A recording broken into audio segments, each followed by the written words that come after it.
Hi hello ಸ್ನೇಹಿತರೆ, ಎಲ್ಲರೂ ಹೇಗಿದ್ದೀರಿ? ತುಂಬ ಸೂಪರಾಗಿದ್ದೀರಿ ಅಂದ್ಕೊಂಡಿದ್ದೀನಿ ಸ್ನೇಹಿತರೆ. ಕೆ ಶಿವರಾಮ್ ಕನ್ನಡದ ನಟ, ಬಾನಲ್ಲೇ ಮಧುಚಂದ್ರಿಕೆ ಅನ್ನುವಂತಹ ಸಿನಿಮಾದ ಮೂಲಕ ತುಂಬ ಪಾಪ್ಯುಲರ್ ಆದಂಥ ನಟ. ಅಂಥ ನಟನಿಗೆ ಏನಾಗಿದೆ ಸ್ನೇಹಿತರೆ? ಕೆ ಶಿವರಾಮ್ ಅಂದ ತಕ್ಷಣ ನಮಗೆ ನೆನಪಾಗೋದು ಬಾನಲ್ಲೇ ಮಧುಚಂದ್ರಿಕೆ. ಸುಮಾರು ಇಲ್ಲಿಗೆ 25 ವರ್ಷ ವಯಸ್ಸಾಗಿರಬೇಕು ಆ ಒಂದು ಸಿನಿಮಾ ರಿಲೀಸ್ ಆಗಿ. ಆ ಸಿನಿಮಾದ hero K Shivaram. K Shivaramu ಕನ್ನಡದಲ್ಲಿಯೇ IAS ಪರೀಕ್ಷೆಯನ್ನು ಬರೆದು ಉತ್ತೀರ್ಣರಾದ ಮೊದಲ ಕನ್ನಡಿಗ ಅನ್ನುವಂಥ ಹೆಗ್ಗಳಿಕೆಗೆ ಪಾತ್ರರಾಗಿದ್ದಾರೆ ಕೆ ಶಿವರಾಮ್. ಹಾಗೆ ಇವರು ಸಿನಿಮಾದ ಮೂಲಕವೂ ಸಹ ಅನೇಕ ಕನ್ನಡಿಗರಿಗೆ ಚಿರಪರಿಚಿತರು. ಹಾಗೆ IAS ಅಧಿಕಾರಿಯೂ ಕೂಡ. ಈಗ ರಾಜಕಾರಣದಲ್ಲಿಯೂ ಇರುವಂತಹ ಕೆ ಶಿವರಾಮ್ ಅವರಿಗೆ ಏನಾಗಿದೆ? ಯಾಕೆ ದಿಢೀರಂಥ ಆಸ್ಪತ್ರೆಯಲ್ಲಿ ಏನೆಲ್ಲ ಬೆಳವಣಿಗೆ ಆಗ್ತಾಯಿದೆ? ಯಾಕೆ ಈ ಒಂದು ತುರ್ತು ಪರಿಸ್ಥಿತಿ ಆಗ್ತಾಯಿದೆ? ಕೆ ಶಿವರಾಮ್ ಅವರ ಆರೋಗ್ಯದಲ್ಲಿ ಏರುಪೇರು ಕಾಣ್ತಾ ಇದೆ. ಇದಕ್ಕೆಲ್ಲ ಕಾರಣ ಏನು ತಿಳ್ಕೊಳ್ಳೋಣ ಸ್ನೇಹಿತರೆ. ಅದಕ್ಕೂ ಮುಂಚೆ ನೀವೇನಾದರೂ ಫಸ್ಟ್ ಟೈಮ್ ನಮ್ಮ ವಿಡಿಯೋ ಚಾನಲನ್ನು ನೋಡ್ತಾ ಇದ್ದರೆ ದಯವಿಟ್ಟು ಸಬ್ಸ್ಕ್ರೈಬ್ ಮಾಡ್ಕೊಳ್ಳಿ, ಲೈಕ್ ಮಾಡಿ, ಕಮೆಂಟ್ ಮಾಡಿ ಸ್ನೇಹಿತರೆ.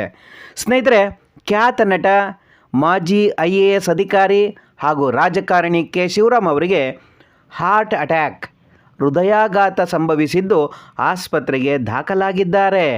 ಕನ್ನಡದ ಕೆ ಶಿವರಾಮ್ ಅವರ ಅಭಿಮಾನಿಗಳಿಗೆ ನಿಜವಾಗಿಯೂ ಆಘಾತ ಅಂತಲೇ ಹೇಳ್ಬೋದು. ಶಿವರಾಮ್ ಅವರ ಸ್ಥಿತಿ ಈಗ ಚಿಂತಾಜನಕವಾಗಿದ್ದು ಸದ್ಯ ICUನಲ್ಲಿ ಚಿಕಿತ್ಸೆಯನ್ನು ಕೊಡಲಾಗ್ತಾ ಇದೆ. ನಗರದ HCG ಆಸ್ಪತ್ರೆಯಲ್ಲಿ ನುರಿತ ವೈದ್ಯರು ಚಿಕಿತ್ಸೆಯನ್ನು ಕೊಡ್ತಾ ಇದ್ದಾರೆ. ಶಿವರಾಮ್ ಅವರಿಗೆ ಕಾರ್ಡಿಯಾಕ್ ಅರೆಸ್ಟ್ ಹಾಗೂ ಬ್ರೈನ್ ಡೆಡ್ ಆಗಿದೆ ಅನ್ನೋ ಮಾಹಿತಿ ಸಹ ಹೊರಬರ್ತಾ ಇದೆ. ಇತ್ತೀಚಿನ ದಿನಗಳಲ್ಲಿ ಈ ಕಾರ್ಡಿಯಾಕ್ ಅರೆಸ್ಟ್ ಅನ್ನೋದು ಸರ್ವೇ ಸಾಮಾನ್ಯ ಆಗಿಬಿಟ್ಟಿದೆ. ಆದರೆ ಈ ಬ್ರೈನ್ ಡೆಡ್ ಆಗಿದೆ ಅನ್ನುವಂಥ ಮಾಹಿತಿ ವೈದ್ಯರೇನು ಕೊಡ್ತಾ ಇದ್ದಾರೆ, ಇದು ನಿಜವಾಗಿಯೂ ಸಹ ಚಿಂತಾಜನಕವಾಗಿರುವಂಥ ಒಂದು ವಿಷಯನೇ ಸರಿ ಸ್ನೇಹಿತರೆ. ಹೈ BP ಇಂದ ಬಳಲ್ತಾ ಇದ್ದರು. ಅವರು 20 ದಿನಗಳಿಂದ ಆಸ್ಪತ್ರೆಯಲ್ಲಿ ಟ್ರೀಟ್ಮೆಂಟನ್ನು ಪಡಿತಾ ಇದ್ದರು ಅಂತ ಕೆ ಶಿವರಾಮ್ ಅವರ ಅಳಿಯ ಮಾಹಿತಿಯನ್ನು ನೀಡಿದ್ದಾರೆ.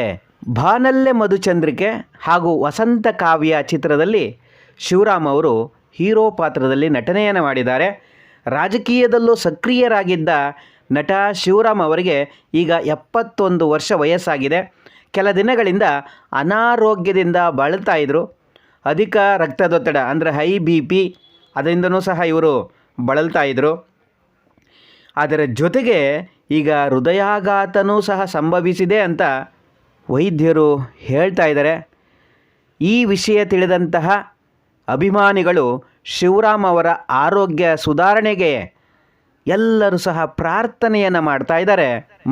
ಮೊದಲ ಬಾರಿಗೆ ಕನ್ನಡದಲ್ಲಿ IAS ಪರೀಕ್ಷೆಯನ್ನು ಬರೆದು ಪಾಸಾದಂತಹ ಕೆ ಶಿವರಾಮ್ ಅವರಿಗೆ ಆರೋಗ್ಯ ಸುಧಾರಿಸಲಿ, ಬೇಗ ರಿಕವರಿಯಾಗಿ ಅವರು ಆರೋಗ್ಯ ಚೆನ್ನಾಗಿರಲಿ ಅಂತ ನಮ್ಮ ಚಾನಲ್ ಕಡೆಯಿಂದನೂ ನಾವು ದೇವರಲ್ಲಿ ಪ್ರಾರ್ಥನೆಯನ್ನು ಮಾಡ್ತಾ ಇದ್ದೀವಿ ಸ್ನೇಹಿತರೆ.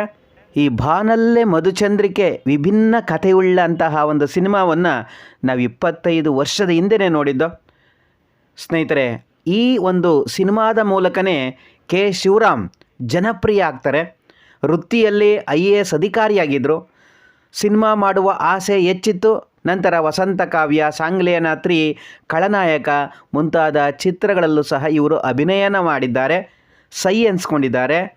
ಸಿನಿಮಾಗಳ ಮೂಲಕ ಜನರ ಮನ ಗೆದ್ದಿದ್ದಾರೆ ಕೆ ಶಿವರಾಮ್ ಅವರು. ವಾಣಿಯವರನ್ನು ಮದುವೆಯಾದ ಶಿವರಾಮ್ ಅವರಿಗೆ ಈಗ 3 ಜನ ಹೆಣ್ಮಕ್ಳಿದ್ದಾರೆ.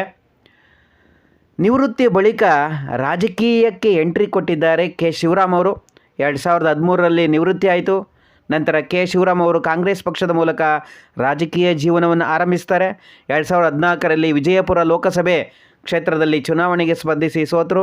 ನಂತರ ಅದೇ ವರ್ಷ ದಲಿತರಿಗೆ CM ಪಟ್ಟ ಸಿಗಬೇಕು ಅಂತ ಪರಮೇಶ್ವರ್ ಬೆಂಬಲಿಸಿ ಕಾಂಗ್ರೆಸ್ ಸೇರ್ತಾರೆ.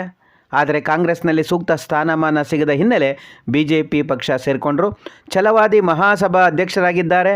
ದಲಿತರ ಪರ ಹೋರಾಟಕ್ಕೆ ಕೆ ಶಿವರಾಮ್ ಸದಾ ಮುಂದಿದ್ದರು. ಸ್ನೇಹಿತರೆ, ನಾವೆಲ್ಲರೂ ಪ್ರಾರ್ಥನೆಯನ್ನು ಮಾಡೋಣ, ಪ್ರೇಯರ್ ಮಾಡೋಣ. ಕೆ ಶಿವರಾಮ್ ಆರೋಗ್ಯ ಬೇಗ ಸುಧಾರಿಸಲಿ ಅಂತ. ಸ್ನೇಹಿತರೆ, ನಿಮ್ಮ ಅನಿಸಿಕೆ ಅಭಿಪ್ರಾಯಗಳು ಬಹಳ ಮುಖ್ಯ ಆಗುತ್ತೆ. ಸ್ನೇಹಿತರೆ, ದಯವಿಟ್ಟು ಕಮೆಂಟ್ ಬಾಕ್ಸಲ್ಲಿ ಕಮೆಂಟ್ ಮಾಡಿ. ನಮ್ಮ ಚಾನಲನ್ನು ಸಬ್ಸ್ಕ್ರೈಬ್ ಮಾಡ್ಕೊಳ್ಳಿ, ಲೈಕ್ ಮಾಡಿ, ಕಮೆಂಟ್ ಮಾಡಿ. Thank you.